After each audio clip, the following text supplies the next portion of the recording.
Jornalista, sociólogo e historiador brasileiro, nascido em São Paulo, um dos maiores intelectuais brasileiros do século XX, que tentou interpretar o Brasil, sua estrutura social e política, a partir das raízes históricas nacionais. Antes de se tornar historiador e escrever, foi jornalista e tornou-se amigo dos principais representantes do modernismo, como Mário de Andrade e Oswald de Andrade, e passou a escrever em revistas ligadas ao movimento. Além disso, trabalhou em agências de notícias internacionais e diversos órgãos da imprensa brasileira, como o Jornal do Brasil e a Folha de São Paulo, durante muitos anos da sua vida. Mudou-se com a família para o Rio de Janeiro em 1921 e participou ativamente do movimento modernista. Formou-se em Direito pela extinta Universidade do Brasil, mas continuou exercendo o jornalismo e chegou a ser correspondente internacional dos Diários Associados na Europa. Entrou em contato com o movimento modernista europeu, conheceu a obra do sociólogo alemão Max Weber e presenciou a ascensão do nazismo na Alemanha. De volta ao Brasil, em 1936, passou a ensinar História Moderna e Contemporânea na então Universidade do Distrito Federal e publicou o seu clássico Raízes do Brasil. Escrito em meados da década de 1930, Raízes do Brasil data de um período de transição política. A República Velha tinha ficado para trás. A ditadura vaguista ainda não se instalara totalmente e a democracia formal era uma perspectiva remota. Desde o movimento modernista, no entanto, que na década de 1920 transferira um golpe contra a influência lusitana na cultura. Intelectuais brasileiros procuravam uma identidade brasileira.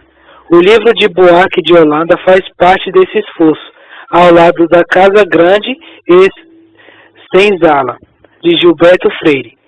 Como intérpretes do Brasil, ambos são gigantes, embora visões diferentes. Enquanto Freire revela certa nostalgia da influência portuguesa, Buarque de Holanda se regozija por ela começar a ser superada. Na tentativa de compreender a realidade brasileira, o pensador brasileiro Sérgio Buarque busca delinear numa perspectiva weberiana o tipo ideal do homem brasileiro. Nesse sentido, recorre ao estudo da sociedade brasileira, a partir do qual compreende que o atraso histórico de desenvolvimento do Brasil tem relação com a forma de o brasileiro lidar com a coisa pública. Forma esta relacionada ao chamado jeitinho brasileiro, que para Buarque recebe o nome de cordialidade. O autor aponta que sob a ação de formas transformadas somente com a superação da cordialidade e o desenvolvimento da impersonalidade será possível constituir, num processo lento e gradual, um Estado moderno, forte, capaz de garantir o desenvolvimento do país. No livro Raízes do Brasil, uma caracterização de como o brasileiro lida com as suas relações pessoais e institucionais. Para ele, a cordialidade do brasileiro é revestida de uma postura de personalidade, expressa num comportamento pouco ético e em que se verifica a dificuldade de se cumprir normas sociais estabelecidas. O autor faz defesa de um projeto republicano que preza pela manutenção da coisa pública e apresenta então a concepção de revolução como superação lenta e gradual da cordialidade, que conduzia à lenta modernização do país.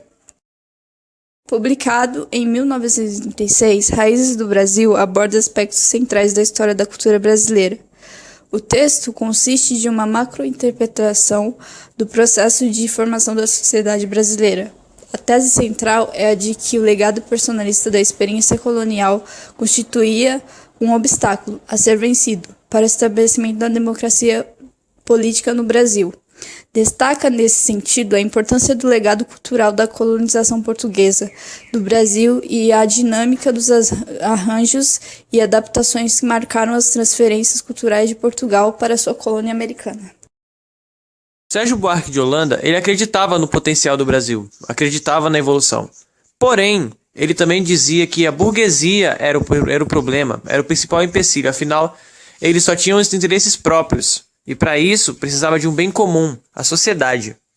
Por isso que até hoje temos uma imagem da sociedade mais elitista, de ser egocêntrica e só querer o bem comum. Sérgio Buarque de Holanda, filho de Cristóvão Buarque de Holanda e Heloísa Gonçalves Moreira Buarque de Holanda, nasceu e estudou em São Paulo. No ano de 1921, se mudou com sua família para o Rio de Janeiro, onde se formou e participou do movimento modernista de 1922.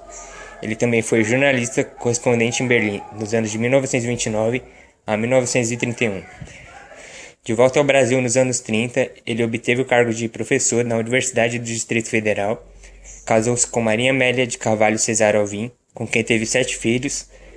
No ano de 1936, publicou um de seus clássicos mais famosos, chamados Raízes do Brasil. Se aposentou no ano de 1969 como professor e morreu no ano de 1982. Reuniu no volume intitulado Cobra de Vidro, em 1944, uma série de artigos e ensaios que anteriormente publicara nos meios de imprensa.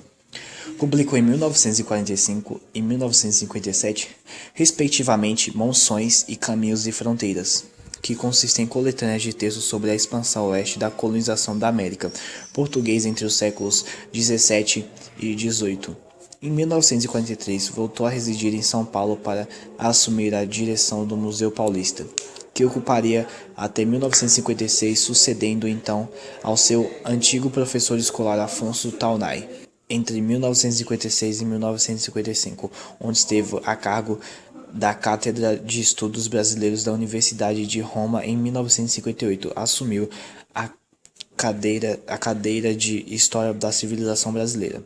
Ainda em 1958, ingressou na Academia Paulista de Letras e recebeu o Prêmio Edgar Cavaleiro do Instituto Nacional do Livro por Caminhos e Fronteiras. A partir de 1960, passou a coordenar o projeto da História Geral da Civilização Brasileira, para o qual contribuiu com uma série de artigos. Em 1969, num protesto contra a aposentadoria compulsória de colegas da Universidade de São Paulo pelo então vigente regime militar, decidiu encerrar a sua carreira docente.